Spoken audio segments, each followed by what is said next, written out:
Today is the 5th of May, 2009. We are at the New York State Military Museum in Saratoga Springs, New York.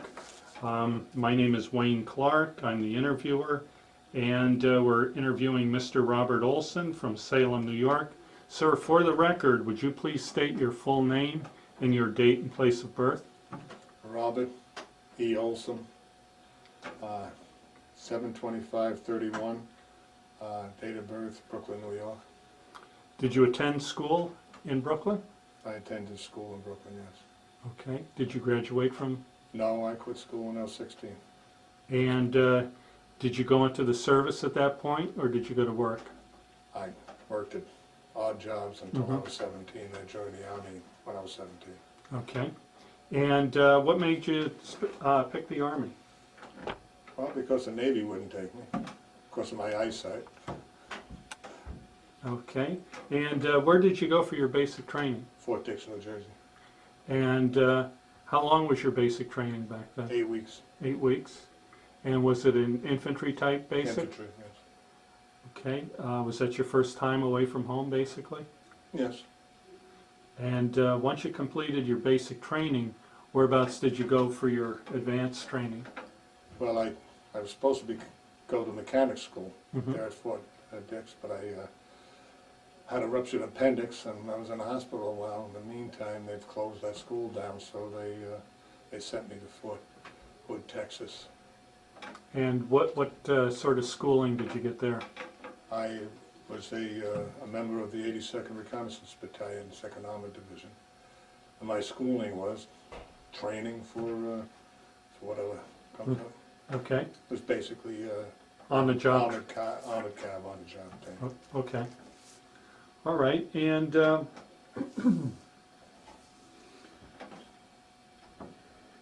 and how long were you at Fort Hood for? A little over a year. That's when the Korean War started in June of '50. Mm-hmm. And since I had an infantry MOS, and I was 81 millimeter mortar and an armored cavalry company squad. And as soon as the war broke out, they gave us 7 days leave and said, come back in, put us on a troop train, and the next thing I know I was on a plane to Japan. Now, did you go over with a unit, or? No, strictly Like a replacement? everybody with an infantry MOS and sent them over there as individual replacements. Fortunately, they sent me up to Hokkaido, Japan, to be with the 31st Infantry Regiment. So you went over on an airplane and not a troop ship? No, airplane. And were there anyone that you had served with that you knew? I knew absolutely. You were just by nobody. yourself with a bunch of strangers, basically. Oh yeah, the whole unit was that way. Mm-hmm. And when did you arrive in Korea? In Korea, after training for a few weeks with the 31st Infantry Regiment Heavy Mortar Company, we then got on troop ships and made the Inchon landing Oh, okay. in September. All right. What was that like? Much resistance? No resistance at all. Of course, the Marines went in first, Mm-hmm. and we followed. We had to wait for our trucks to be offloaded, Mm-hmm. and we marched down the road towards Seoul, and then finally our trucks caught up with us. Mm-hmm. And then second night we were at the airfield. So What was the weather conditions like then? September was beautiful. Mhm. Southern Korea, it was nice. Mm-hmm. And how long before you basically went into combat? Well, we were in combat immediately as soon as Mhm. we got our mortars and we got to the Air Force Base. Mm-hmm. I mean, the air base, and we set up our mortars in support of any action that was within us, Mm-hmm. within the area. But then we continually moved for a while, supporting whatever was going on. Mhm. We were moving quite rapidly. The North Koreans were backing on. Mm-hmm. Did you have any direct contact Oh yeah. with the North Koreans? Oh yeah, we had direct contact. We Mhm. we fired upon them quite a bit. As far as infantry fighting, you know, as an infantryman. We were in the heavy mortar and we were behind the lines, Right. of course, and we moved, when the infantry moved, we moved right behind them.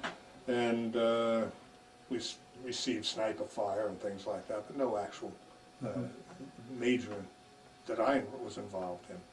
It was mainly doing a job as a mortarman. Did you find that the training you had was adequate?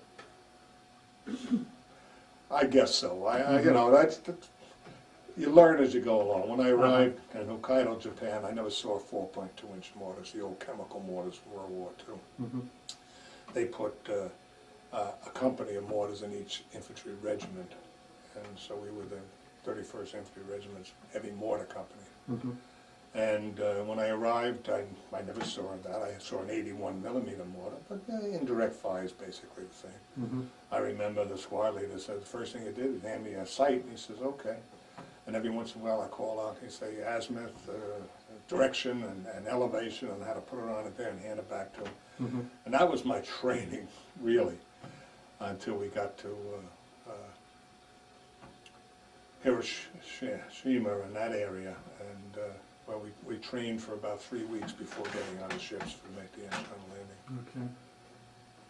And what were your living conditions like in Korea? You basically... In Korea, for the first 6 months that we were in Korea, I never had a hot meal. We lived on sea rations, mainly because our company was split up. They sent one platoon of 4 mortars attached to each of the battalions. So we never had our company mess with us, so we always ate sea rations. So for the first 6 months, I would say that's the only thing we had was sea rations. Were you in tents or bunkers? Or? No, we had, fortunately, we had a truck and a trailer we could carry whatever things. What we usually did was put 3 guys together with our shelter halves and make a nice hooch.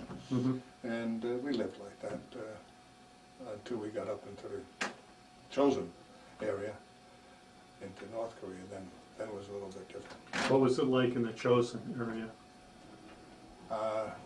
Very cold. Everything was disorganized. Our regiment, we were lucky that I was attached to the 2nd Battalion at that point. We were staying behind. There was some resistance and pockets of North Koreans that we bypassed, and we had to weed them out. So by the time we got up, 2nd Battalion and the Heavy Mortar Company, platoon Heavy Mortar, by the time we got up into the coterie area,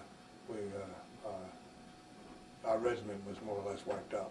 The other 2 battalions and the other 2 platoons of the company were wiped out. The company commander was killed. We wound up with 1 platoon leader, our platoon leader, 1 officer left in the company, and we had 3 mortars that we could fire in support of the perimeter.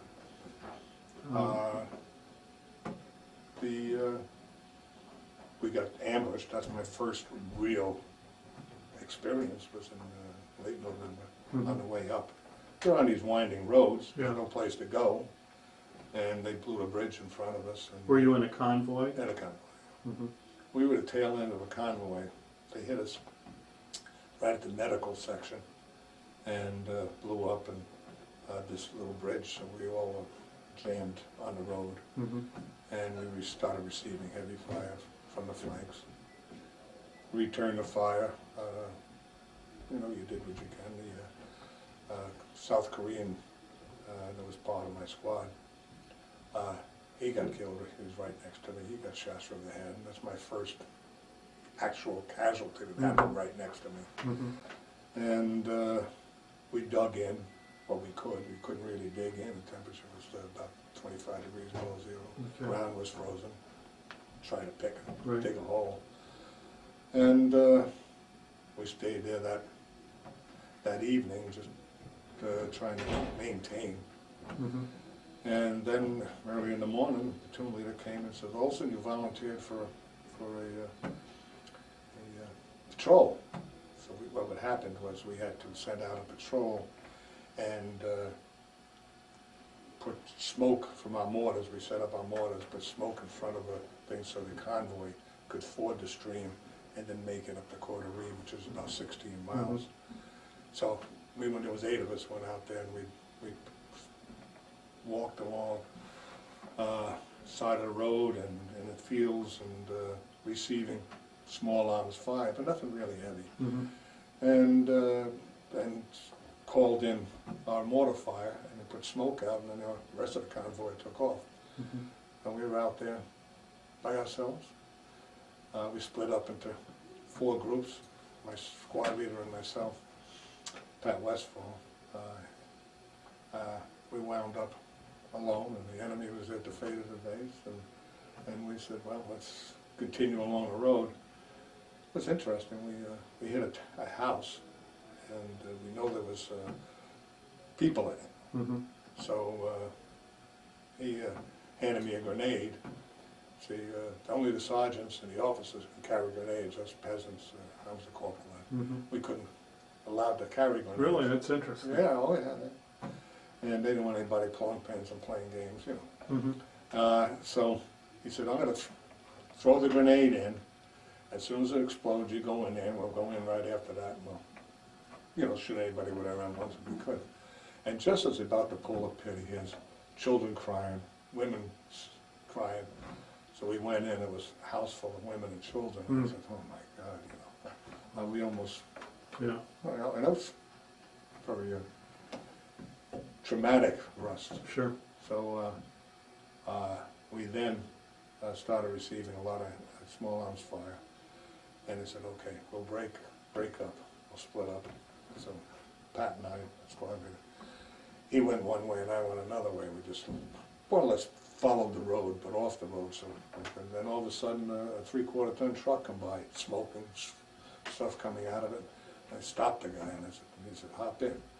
And he already had his radiator blown apart by machine gun fire and everything, and we're going on, just going. And I climbed in the back, and there was a whole bunch of duffel bags and things like that. And I climbed in the back and threw everything on top of me. And he's driving, and I'm in the back, and we made it through.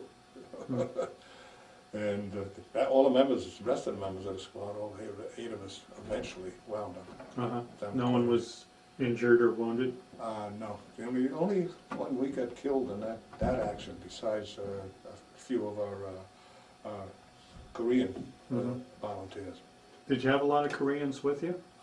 That's the problem was when the 7th Infantry Division went into combat, we were about 40% of South Korean transcripts. They just took them off the rice paddies and everything. We got them at the base of Fujiyama, and we gave them 5 rounds, took them down and showed them how to fire the rifle, and they became, in my squad, we had 4 Americans and 8 South Koreans, and they were ammo bearers. And they couldn't speak English, we couldn't speak Korean. A few of us spoke a little Japanese from being occupation forces in Japan, and somehow we got along. How were they as soldiers, being transcripts like that?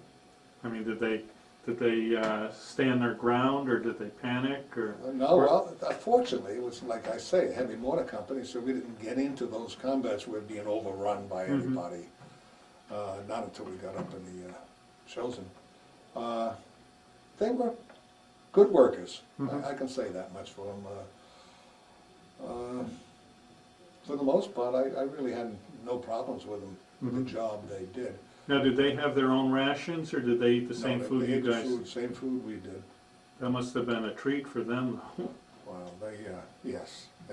On the ships going over, that was rather interesting. They immediately got up for breakfast and went down and got in line for breakfast. And then as soon as they finished, they got back in line for lunch. As soon as they finished, got back in line for dinner.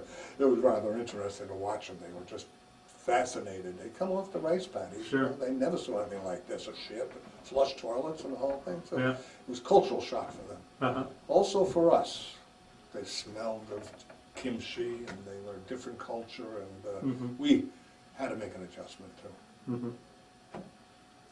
Now, what kind of uniforms did they wear? They wore American type? American type uniforms. They had the South Korean patch on the side, and other than that, they were with us. They were part of our squad, our platoon. Mm-hmm. Now, up in the Chosin area, you ran into severe temperatures. Oh, yes. Now, your clothing and equipment, was it adequate? Absolutely inadequate. Inadequate. We arrived up there, it's 25 degrees below zero, and the sleeping bags were a army blanket with a zipper. Mm-hmm. Just a little thin wool blanket, or some of my sleeping bag. Mm-hmm. We had no real wool caps, so we just had the little thing with air flops you put underneath the helmet liner, helmet. Regular gloves. We didn't have mittens at that point. Our shoe packs were absolutely worthless. They were good for trench warfare in World War I maybe because your feet get wet. Mm-hmm. But for freezing temperature, that's why anybody who's fought at the Chosin Reservoir, the Marines and 7th Infantry Division, elements of other units, they had something like 40% casualties from just your feet being frozen. Mm-hmm. What happened with the boots was that you put them on, you had insoles, and you had wool socks. And you had carried an extra set of wool insoles, you put them underneath your armpits and your socks and try to dry them out. And after a while, your feet would start to freeze. You'd take out those if you had a chance and change your socks and then put the other ones underneath. Mm-hmm. They constantly did this, but of course, you couldn't do it. Yeah. When you're fighting, So your feet would sweat from running around, ammo bag, getting in water and whatever else you had to do. And within 20 minutes after you did that, if you stopped for any reason, for instance, you got in a vehicle and had to drive somewhere, your feet would freeze. Mm-hmm. I mean, I pulled my feet out and the socks were still left behind, frozen in there. Yeah. So I got my feet frostbitten. Fortunately, they weren't frozen. Mm-hmm. But I was very fortunate in that case. But everybody else was. Were you hospitalized at all for that? No, I was put into a tent for a little while, about 40-degree temperature for about, I think, 36 hours. And they said, okay, I thought I'd go back to work. Mm-hmm. But those guys, they were turning blue, so it's very bad. Yeah. In fact, even today, I've been into a Marine who fought up there. And he's walking around with crutches, and what happened? He says, I had no problems with my feet whatsoever until 6 months ago. All of a sudden, I lost all feeling in them. They started turning black, and the whole thing. He says, it's so strictly from having my feet frozen then, but and you find a lot of stories like that. Mm-hmm. Okay. But we stayed there. We were there about 6 weeks, surrounded by the Chinese up there, and then we broke up. Okay. And where did you go next after there? Well, we regrouped. We got back to Hamnang, at the seaport there, and we had 37 of us left in the company, and we saw a sign that said, "Heavy Mortar Company, 31st Infantry Regiment." We pulled in there, and they started a new company. We figured we never expected any of you people to come back out. Mm-hmm. So we arrived, and it was a surprise to everybody. Here we show up with 37 guys and a 2-liter, and we were there over Christmas, Mm-hmm. and then we got on. What was Christmas like for you? Christmas was sad in the sense that we had a large tent, and Christmas presents from everybody in the unit were put in there. Mm-hmm. And I think most of these guys were dead or captured, and it was sad. We finally got some mail after 6 weeks. We had no mail, no contact. Mm-hmm. In fact, my mother inquired about me because she never heard from me, and they said that missing in action. We don't know where he is. He's up there somewhere, and that's the action that most of the people got who was looking for him. So I got back immediately, and they notified my mother, father, that I was safe, and so forth. So we got to eat. We got clean clothes. It was interesting. We went into the shower tent, and they said, and you went and took off all your clothes and everything. And for 6 weeks, you didn't have your hands washed. You had a beard like this. Your face was dirty. I didn't recognize anybody. Nobody in my squad. I couldn't recognize anybody when they come out the other side. They were all clean and had new clean clothes on and everything like that. I said, who are you? Who are you? It took a while for it to get organized again, just the fact that you were clean. Mm-hmm. You had a chance to shave. Did you get to see any USO shows during that break? We saw one country western somewhere after we got back into South into South Korea. And we got loaded on ships and we went back to South Korea near the Pusan, where we reorganized, got ourselves all set to go, and then we had to move back up on the line because they were breaking through around the 30th parallel. Mm-hmm. So 31st Infantry went up there to fill a gap that the South Koreans couldn't hold. Mm-hmm. Unfortunately, the South Korean army was not that well trained, didn't have the equipment that we had, and the Chinese, every opportunity they had, they would exploit wherever the South Koreans were, and they would attack there, and they always had to go in it, and more or less back them up. Mm-hmm. So. How bad was it for you up there? Was it as bad as being in the Chosin area? No, not at all. We were not surrounded. We had a stable thing. We had a line, and the Chinese had a line. They tried to penetrate us. We tried to penetrate them. And we went on operations like Operation Killer, where we allowed the Chinese, we would hold them long enough, artillery, hit them when they were attacking, and let them attack all the way back to another line where we would stop them. By that time they were decimated. They lost maybe 60% of their units, and then within 2 days we took back to 60 miles and attacked through them and captured quite a few of them.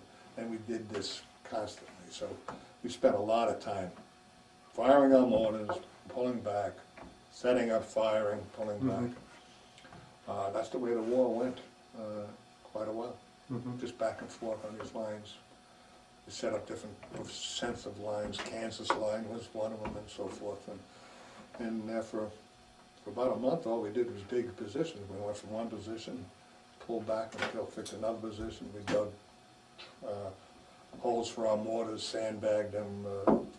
So in other words, we were just fortifying these different positions, and we'd pull back to them and hold, and then move forward again. That's what we did. Basically, until after the night, it was time for me to rotate. When you rotated, did you get any kind of R&R during that? Oh, yeah. Yeah.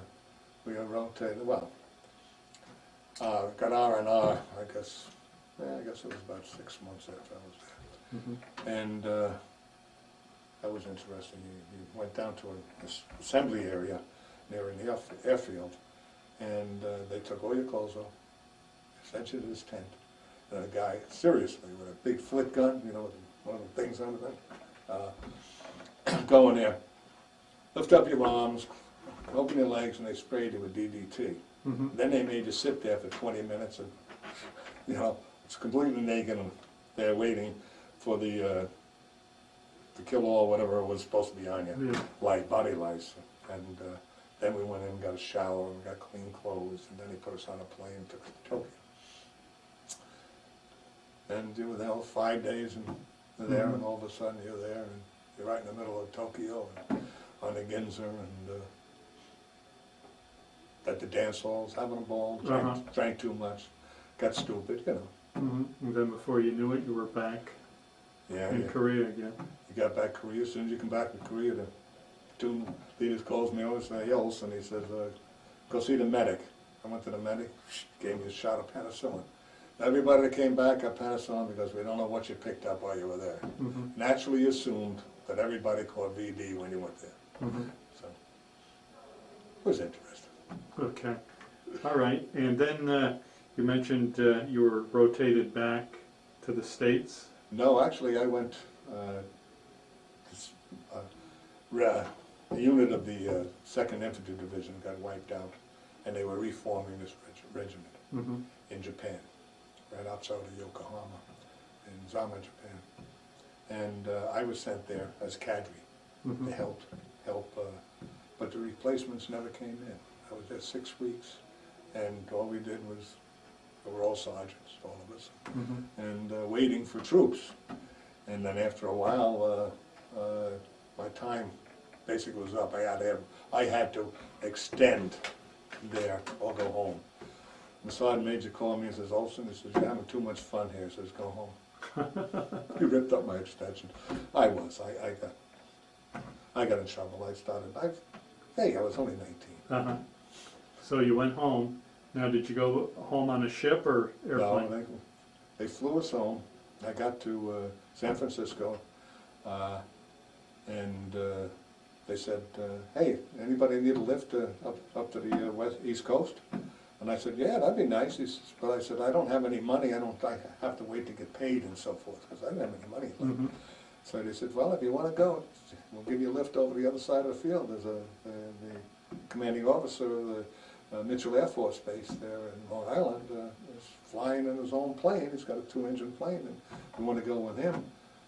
I said, "Oh yeah, why? I'm not going to pass that up." So I got on there and landed in South Dakota and stayed overnight. Then we made our way to Mitchell Air Force Base. So somebody gave me a lift to the Long Island Railroad, and I didn't have enough. Ticket agent said, "I don't get out on the train." I got the train. I got to New York, and a subway. I want to take a subway home, and I didn't even have a dime. It was 10 cents for a subway. I didn't even have a dime in my pocket. And I went up to a policeman. I said, "Just got back to Korea. Don't have a penny in my pocket. I want to get on that subway." Opens the door. "Well, go." Yeah, it was nice. Yeah, it was fun. And I got home. Did your parents know you were coming? Or? No, I sent a telegram. That's why I don't have any money. I sent a telegram to Tokyo saying I'm on a plane heading home. And I got home.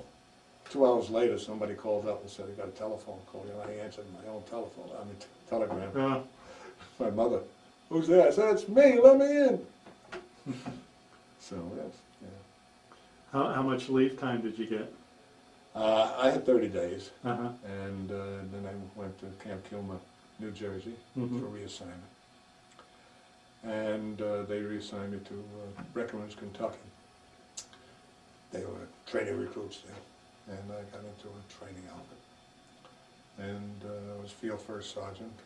I'm 86 then, Staff Sergeant. And I was there about 6 months, and all of a sudden they say, "Anybody with the Truman year." The Truman year was everybody who was in, got an extended 1 year. They said, "No, we've got enough people now that you're going to have to do that." So I had about 5 or 6 months to do on my Truman year, and they said, "You have to get out or re-enlist." I said, "I'm not ready to get out." You know, all of a sudden, boom, I'm not ready to get out. I didn't make any plans. I didn't do this. I didn't know what I was going to do. I said, okay, so I got out, and I went home, and my girl says, "You're back here already?" I was only gone, and so I stayed out for 60 days. I said, "I'll see what's going on." See, you know, I had no training. I didn't even have a high school education yet. So I finally, I got engaged, and here I am, I'm 86, and I had 60 days to re-enlist in 18, right? So on the 59th day, I went down and re-enlisted. And I was assigned to Fort Camp Drum, New York then. And I was part of the reactivated Tennessee National Guard, the 278th Tennessee National Guard, which had 2 battalions in Fort Drum and 1 battalion in Iceland. So I was, I think, the only regular Army in my unit, again, heavy mortars. And so I spent a lot of time training these National Guardmen in the unit. We had winter maneuvers and against the airborne, and finally I got reassigned to Austria. So I went to Salzburg, Austria in 1953. I was married by that time, and my wife joined me later. What was it like in Austria? Beautiful. Mm-hmm. Salzburg, Austria. Beautiful old town. It's the music center of Austria. That's where Mozart and, you know, they had a music festival every year, and it was beautiful. The old town, you know. What was your job? I was I went to 250th Infantry Regiment, and my job was I was a heavy weapons platoon sergeant. And I was there. I had various jobs after that. I went to regiment headquarters as a platoon sergeant of the Sound Ranging Platoon. Were you in E7 by that time? I was in E6. And I was also, then a lot of people were heading home then because they're closing down. We signed a treaty with the Russians, and they left, and we were leaving. I was battalion intelligence sergeant for 3 or 4 months. And then finally we got our orders, and my wife and I, by that time I had a son. We got on a plane, a bus to Ramstein, Germany, and got on a train, I'm in a plane, and came home. What did your wife think of Army life? It was fun there in Austria. I mean, we went to Berchtesgaden. We were only about 40 minutes from Berchtesgaden. Every Friday afternoon, we quit at 1 o'clock, the duties, and everybody wanted to go skiing. We went to Berchtesgaden, 75 cents a night for the hotel and 10 cents a drink, and you could get a meal for $1.50. I think for $15, we'd spend 2 nights and 2 days skiing. Oh, geez. I mean, it was nice duty. And if you wanted to, you could go ahead and get a ski train to Switzerland. And you could stay at a Swiss chalet and go skiing then. And it didn't cost much at all because it was right after the war, and they were trying to establish, and you know, so it was nice. It was nice. And actually, I was in E6 and I didn't have any money, but there, you had enough money. When my son was born, we hired a maid. This person from Czechoslovakia, I think she was from, and she was college educated, and she was willing to take a job as a maid in a home. And lovely person. We stayed contact with her, and she came to the United States, got married, and she had a nice life here. And we took German lessons. I got my GED there, and it was just nice duty. It really was. We went out on maneuvers and good training, and we were training the Austrian army, which we weren't supposed to. Shh, don't tell anybody. You know. And the Russians are doing the same thing, and so it was good. So at that point, you knew that the Army was basically going to be a career for you? Oh yeah, I liked the Army. I did. I come out of Brooklyn and no job, and I got in the Army, and right away this is great. I loved down here. I gained 35 pounds in 8 weeks. Basic training. I was always hungry. So, yeah, I loved it. I loved the Army. Okay, and then eventually you went on to become a sergeant major? Yeah, eventually I went to different jobs. I came back from Austria. I went to Fort Knox, Kentucky. There I was for a while with the 6th Armored Cav. And when they went overseas, we started this rotation thing. Units 6 months over and 6 months back, and that kind of thing with another unit. But I didn't have my 3 years back, so I left the 6th. I didn't want to go with them. I went into school troops as well, and intelligence sergeant at school troops headquarters. And then I went 3 years later. We went to, wife and I and son, we went to Bad Germany. I was with the 14th Armored Cavalry Regiment. By that time I was in E7. And I was a border NCO for the battalion. Mhm. And my job was just to monitor the patrols that are going out on the border and schedule the flights over. We had a patroller by plane, helicopter, and Piper Cubs, and by jeep, and so forth. I was doing that for about a year, and then it was an EH job. So an EA came in, and I was bounced. Here I am in this nice job. That was nice. So Captain Teal, he had C troop. He said he needed somebody down in the troop. Would I come down? I said, yeah, I'd love to work for you. I need a job, you know. And he said, I don't have a lieutenant for the first platoon. He says, I'd like you to be acting platoon leader. I said, fine. So I was acting platoon leader for him for 2 years. And we patrolled the East German border. One of the interesting things when we were there was that that's when they closed the border to the East Germany, and the Iron Curtain fell. And we were on patrol when that happened, and that was interesting. Any incidents? No, but it was very interesting the fact that within 2 days before they closed that, everybody left. It was a farming area. Everybody left their tractors in the field and went over to our side. So we were getting refugees through streams by the hundreds. And I remember one night on patrol, all of a sudden we hear people would say halt and so forth, and people came across and they were scared to death and so forth. It's Americana, and they said, "Wow," kissing my boots and hanging on. They were scared. They were afraid they were Germans because they got caught. They were shot. And so we would patrol. We would set up outposts, and these Germans were there with their machine guns on towers, and we'd be over there on ours, and we did that back and forth for 2 years. Now, you made E8 during that period? No, I was still in E7, Uh-huh. and I got back to Fort Knox, and I got instructor group, training recruits, and we did all the instruction for them. And I got to be senior NCO in there. And there's another example for, right place at the right time.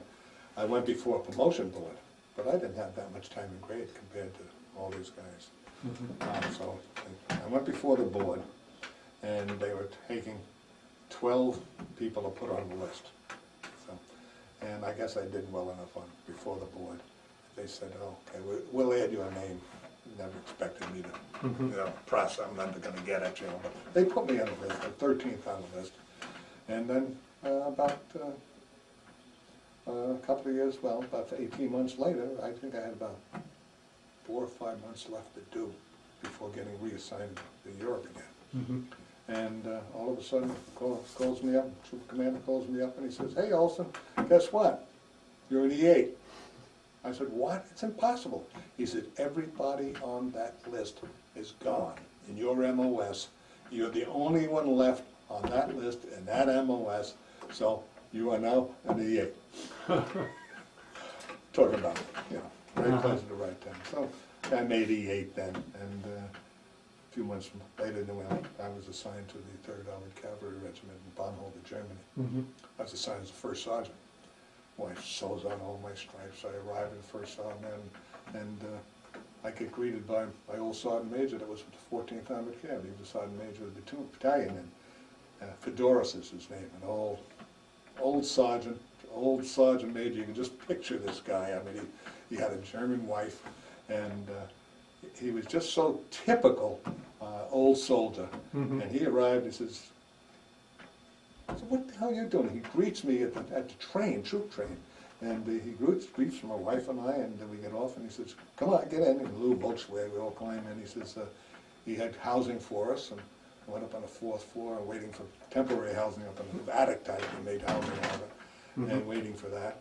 And he took me around and everything. I said, "Well, I guess I better report in." He said, "You're not first sergeant." He says, He says, oh, you're working at Regiment headquarters with me. He said, you're the new intelligence sergeant. I said, I am. Yes, you are. And so I got to be the intelligence sergeant. So you were, instead of the first sergeant, you were a master sergeant? And I was in the, master sergeant EA. Mm-hmm. So I was intelligence sergeant, and there for about 18 months. It was another nice job. Took care of the documents, and then you went to the field, and then went intelligence sergeant in. And then they called me in one day, and the executive officer, he called me and says, Olsen, he says, I know you got it made, I know you don't want to leave, he says, but we need a first sergeant over in headquarters company. He says, it's a terrible mess over there. We got rid of the troop commander and the first sergeant, and they were asked to leave. Mm-hmm. And he says, we got a new captain in there, and he needs some help. And I said, why me? He says, because we think you could do the job. I said, okay. I said, I can't get out of it. He says, no, come over there. So Captain Harker and I sat down and had a nice little talk, and we made a tour around, and I said, oh my God, you should have seen that outfit. We had the cooks living by themselves in an attic somewhere, and it was total, absolute chaos over there. The regiment headquarters was just people came and go. We had a unauthorized band. We had something like 30 members of this band that were attached, assigned to different units. And because they got played musical instrument, that was unauthorized, but we had those. I had to find places for them. It was total disaster, and the captain and I, we sat down, and after a while, things worked out well. And we got organized, and then one day, the colonel and I got along very well. Mm-hmm. Because I guess he appreciated me going over there and helping out. And one day he calls me in and says, hey Olsen, he says, we're having a promotion board. He says, for E9 for Sergeant Major. And I said, that'd be nice. He said, got about 3 hours to prepare. He says, we're going to go before the promotion board. He says, it's for the Operations Sergeant Major, which was an E9 in the Regiment headquarters. Mm-hmm. And he says, if you want to participate in there, I said, okay, sure, I'd love to. So I went there and I'm reading my operation orders and just reviewing what I know about operations. Since I was intelligence sergeant, I knew quite a bit because we were in the same headquarters. And I went before the board. I went over to the mess tent and the mess hall and sat there and drank coffee and talked. And then about 3 hours later, somebody calls me and they said, hey Olsen, you made it, but we have to find a E9 position because you don't have enough time in grade. You had to have you had to have 18 years in the service. I only had 17. And 17 something. And he says, we have to find an E9 somewhere in the 7th Army that is authorized a waiver. For this one, there was no waiver authorized. So the colonel called around, finally found someplace, and they swamped, So he called me in and he says, congratulations, Sergeant Major E9, Sergeant Major E9. Again, right place, right time. And Colonel Bulmer and I got along really well. He was a gentleman, and a great man. Very sick man. And he came home and took over BMI, and about 6 months later died of cancer. He had the cancer and he didn't tell anybody, didn't want anybody, because he wanted to make general. And so that was basically, I came home as an E9. I asked for a civilian component of some sort, and I wound up as senior enlisted advisor for the northern section of the National Guard in Cleveland, Ohio. And again, it's good duty. I had a major and a corporal as a clerk, and that was the three of us. And we worked basically every weekend, and we went around, sector training and here and there, the units. Went down to Fort Knox with them when they did their tank firing. And that was basically our job. and got them ready for IG inspections. And while we were there, they had a race riot. Cleveland was interesting. We had 7 little towns made up the greater Cleveland area, and the Huff section was basically all black. It was right next to the richest section in the country, Shaker Heights. And so the regiment that we were with, Armored Cavalry Regiment, they were activated to put down this riot. And that was interesting too, because things were different.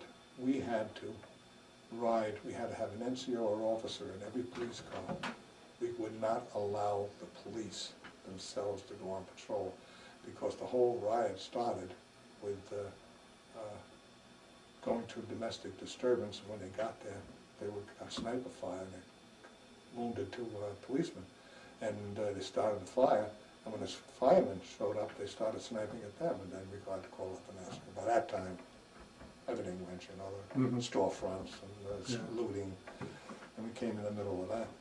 And but we managed to put that whole thing down in 3 days. I mean, we went in with overwhelming force. Every single man went in there. We shut off both sides.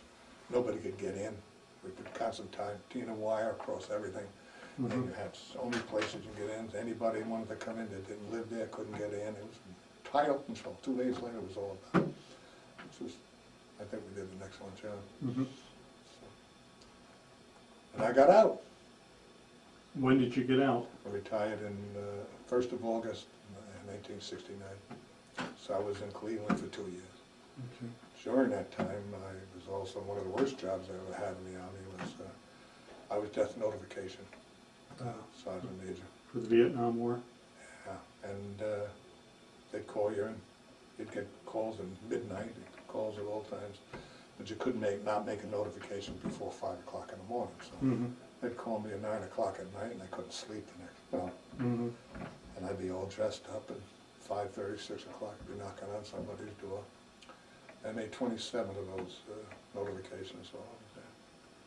And It must have been an awful duty, wasn't it? but, oh yeah, I went to, it was terrible.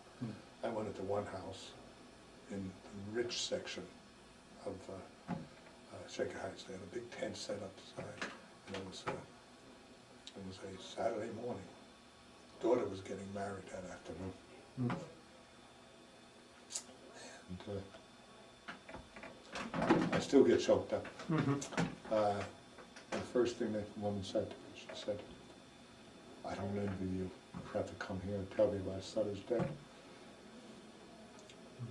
And then I had others that yelled and screamed and called President Johnson and all kinds of names and everything like that. "You drafted my son, you got him killed." It was emotions. You can imagine the emotion that came. Most of them was sad. Then Okay. You did your 20 years and you got out. That's pretty impressive to make Sergeant Major within 20 years. yes, and as I said, I like the Army. I think I did well, so all things fell into place. And I got out. What am I going to do? I went to work in a button factory as an operation, basically the same thing I did in the Army. Was I scheduled the buttons, production of the buttons for the garment industry, and I couldn't stand it. And after 18 months, I couldn't stand it anymore. I got every salesman in the world wanted their buttons processed first, and they called me all kinds of names. I wasn't used to this. In the military, you don't treat people that way. And so I told my wife, I got to quit. My son said, "Well, why don't you go back to school?"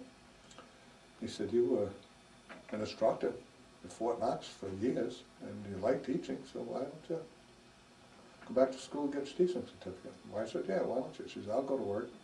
She went to work, and I got the GI Bill, and I went full-time to college for 3 years. I got my teaching degree and started teaching. I taught for 20 years. Where did you teach? In a small town of Allentown, Connecticut. We had kindergarten through 8th grade, and then we tuitioned our kids to high school in Norwich and Plainfield, Connecticut. I taught social studies 6th through 8th grade. And I enjoyed teaching, enjoyed the kids. In Plainville? In Volunteer. Oh, okay. It was, when I first moved there, it was about 1,800 people. Mm-hmm. Little by little it built up. 60% state forest in Mm-hmm. town. Joined the fire department. I was an EMT for 20 years. Small school, and every time there was a fire, and I was there at school, Mm-hmm. an aide would come, and I would leave, and I'd go to the fire. Mm-hmm. And if they didn't need me, they had enough men, I would come back again. So I might be gone 20 minutes, sometimes 2 hours, sometimes an hour. I'd come back. The kids understood. If I had any problems with a kid, and when I was at a fire, they really had problems, because most of the kids, their fathers were part of the fire department and so Mhm. forth. So it was nice, so they never had any problems with any of the kids. They got Mhm. along great. Now, how did you end up in this part of the country? My son married and moved up here. I see. He graduated from Norwich University and Norwich, where was it? Up in Vermont. Mm-hmm. And he met a girl there who lived in Granville. And they got married. And so after a couple of years, and grandchildren and everything. So Mm-hmm. when I retired in '94 from teaching, he said, "Come on up, move up here, got grandchildren and everything." Mm-hmm. I said, "Okay." So we moved up, built a house in Hebron, and been here ever since. Okay. I noticed, looking at your application, you received the Bronze Star Yes, for Valor. yes. Do you want to tell us Well, about? that was that ambush up in the Chosin Reservoir. The first Okay. time I really saw action with a rifle, with a bayonet on the end, that kind of thing. That was because of that patrol. They thought what we did was heroic enough to justify a Bronze Star. Mhm. So Okay.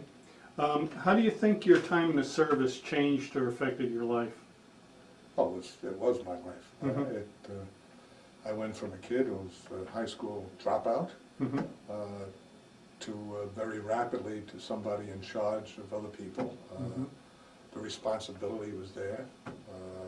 It made a man of me, no Mhm. question about it. I found that I enjoyed being in charge. I enjoyed somebody telling me to get this job done, and I got it done with the men under me. Mm-hmm. Oh yeah, my whole life was reflected from the first 6 months I was in the Army. Mm-hmm. And of course, Korea shaped me into somebody that I knew. I was in combat, and I did my job with no shack, Mhm. flacking and everything, and I just, any challenges that came after that, to me, Mhm. were secondary. Mm-hmm. I mean, to go back to school with a 10th grade education, with all these kids, you know, I said, I'm scared to death. I figured I can't compete with 18, 19, 20-year-olds. I said, hey, you know, I went back there, to a junior college, and within 3 days I said, these kids are nothing, they're no challenge at all. And little by little I got the confidence, and I did well in school. Mm-hmm.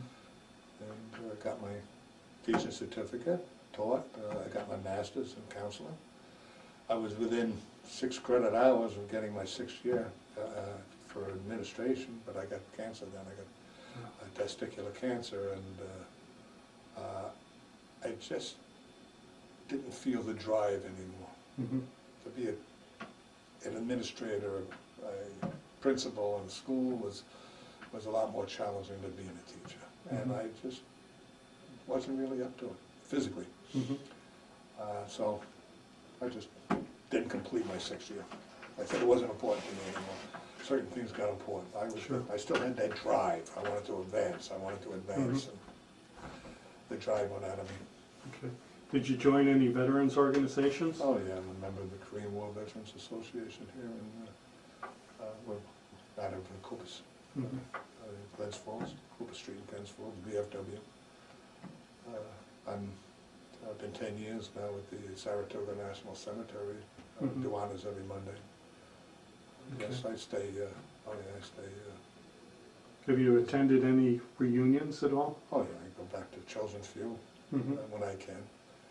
We have a reunion every year, and 31st Infantry Regiment. In fact, we have another reunion up in Camp Drum, Fort Drum now, in August.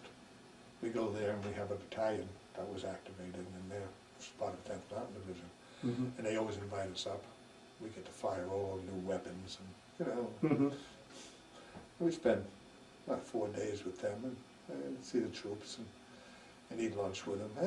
It's nice to be there with the young fellas coming up and talk to them. So, yeah. Okay. Well, thank you so much for your interview. Thank you. You have a photograph there, and can you tell us when and where that was taken? That was taken when I was a senior advisor in the National Guard. They had one of those National Guard balls, so we say, and of course I had to Okay. If you hold it right there, I can zoom right in on it. And that was taken about when? Well, that was taken in 60, 68 probably. Okay. Okay, got it. All right, thank you again. You're welcome.